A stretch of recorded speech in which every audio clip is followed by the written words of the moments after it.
अब हमको सारी दुनिया के हिसाब से विचार करना पड़ेगा। ब्रह्म विद्या को नए आधार, नए वेश हम देंगे, इसलिए नवीनतम कह सकते हैं आप, प्राचीनतम कह सकते हैं। और इसका स्वरूप नवीनतम है। पुराने समय में हर आदमी ने मान लिया था वेद की बात है, फिर वह कौन क्या कह सकता है। श्री कृष्ण भगवान ने कहा है भला इससे आगे की भी क्या बात हो सकती है। रामचंद्र जी ने कहा अरे भाई ये तो खीर हो गई, क्या चाहिए।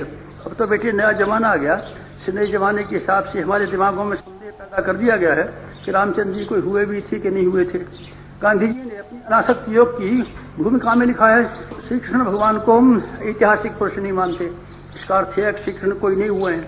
श्री कृष्ण एक कहानी थी, श्री कृष्ण एक गप थी, श्री कृष्ण कोई ऐसा बात था, कल्पना थी। बेटे ये बड़ी मुश्किल आ गई है। रोज हम अखबारों में पढ़ते हैं कि अयोध्या कहाँ थी और वो थी, अरे कोई अयोध्या नहीं थी, ऐसा वो तो कहानी है, गप है तेरे का महाभारत कभी नहीं हुआ था। अरे बेटे तुझे क्या बात कह रहा है तू। अरे साहब श्री कृष्ण भगवान तो किसी पंडित का, गीता तो किसी पंडित की लिखी हुई है। व्यास जी, अरे ऐसा भी 81 व्यास देव हुए, कहाँ है, कौन व्यास है। व्यास एक खिताब था, कोई ऋषि नहीं था। अरे बेटे ऐसे हमारा दिमाग चक्कर में आ गया। तो हम एक के आधार पर सारी दुनिया को, सारे मानव जाति का समाधान नहीं कर सकते। इसलिए ब्रह्मचर्य जिसको हम प्रारंभ करते हैं, इसके हमने नए आधार और नए ग्राउंड दिए। हमने सारी मनुष्य जाति को चुनौती दी है।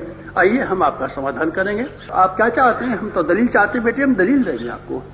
और आप क्या चाहते हैं, प्रत्यक्ष चाहते हैं। अच्छा चलिए हम प्रत्यक्ष ही बताएंगे। प्रत्यक्ष हमारा कमजोर नहीं है, हम भागने वाले नहीं हैं। अब हम विज्ञान में बहुत आगे।